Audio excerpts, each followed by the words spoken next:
বৃহস্পতিবার ঘোষণা হবে রাজ্য বিজেপির নতুন সভাপতির নাম।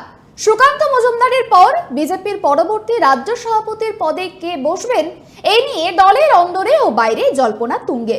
দেখুন, প্রায় ৩ মাস ধরে চলা বিজেপির রাজ্য সাংগঠনিক নির্বাচনের প্রক্রিয়া এখন চূড়ান্ত পর্যায়ে। ইতিমধ্যেই মণ্ডল জেলা সভাপতি নির্বাচন সম্পন্ন হয়েছে, তাদের নামও ঘোষণা করা হয়েছে। এবার পালা রাজ্য সভাপতির। শ্রমিক ভট্টাচার্যের নাম ১ নম্বরে।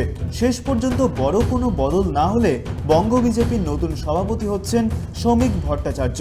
দলীয় সূত্রে খবর, ২রা জুলাই রাজ্য সভাপতি নির্বাচনের মনোনয়ন জমা দেওয়ার দিন নির্ধারিত হয়েছে। পরের দিন অর্থাৎ ৩রা জুলাই নির্বাচন প্রক্রিয়া সম্পন্ন হবে। সেদিনই নতুন রাজ্য সভাপতির নাম ঘোষণা হওয়ার সম্ভাবনা রয়েছে। এ রাজ্যের রিটার্নিং অফিসার হিসেবে নিযুক্ত হয়েছেন বিজেপির কেন্দ্রীয় নেতা এবং সাংসদ রবিশঙ্কর প্রসাদ। তিনি আজ রাতেই কলকাতায় এসে পৌঁছাবেন। প্রসঙ্গত, বর্তমান রাজ্য সভাপতি সুকান্ত মজুমদারের মেয়াদকাল ইতিমধ্যেই শেষ হয়েছে। পাশাপাশি তিনি বর্তমানে কেন্দ্রীয় শিক্ষা প্রতিমন্ত্রীর দায়িত্বে রয়েছেন। বিজেপির সাংগঠনিক নিয়ম অনুযায়ী এক ব্যক্তি এক পদ নীতির ফলে তার জায়গায় নতুন সভাপতি আসা প্রায় নিশ্চিত। উল্লেখ্য, সারা দেশে বিজেপির সাংগঠনিক নির্বাচন প্রক্রিয়া চলছে। এই প্রক্রিয়া শুরু হয় 2024-এর লোকসভা নির্বাচনের পরই।